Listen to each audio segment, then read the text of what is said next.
Overthinker ka ba? Una, ang isang overthinker ay parang isang manananggal sa mundo ng what ifs at baka kapag may dumaan na problema, hindi nila makakalimutan hanggat hindi nila naaayos sa kanilang utak ang lahat ng posibleng sitwasyon at solusyon.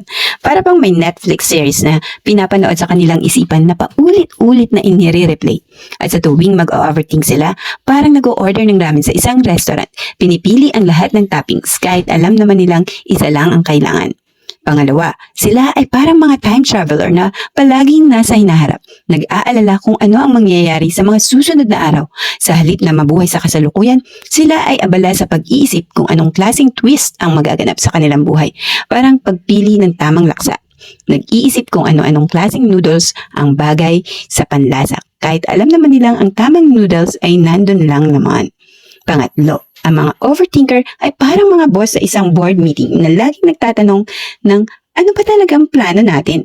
Kahit mayroon na silang game plan, sila pa rin ay palaging nagdududa sa kanilang sariling kakayahan at desisyon. Parang nag-o-order ng ramen, pero laging nagtatanong sa waiter kung tama ba ang timpla, kahit alam naman nilang dapat pagkatiwalaan ang kanilang panglasa. At sa huli, ang pag-overthink ay parang libreng ticket sa roller coaster ng stress at anxiety. Kapag sila ay nagiging labis na nag-iisip at nag-aalala, ito ay maaaring magdulot ng malaking epekto sa kanilang pisikal at emosyonal na kalusugan. Kaya tandaan, ang buhay ay hindi kailangang maging Netflix series. Sometimes, it's okay to just let it go and enjoy the show. At pagkakataong ito, minsan lang kami pumunta sa isang ramen house. Libre pa ito. Simpleng ramen lang, walang overthinking.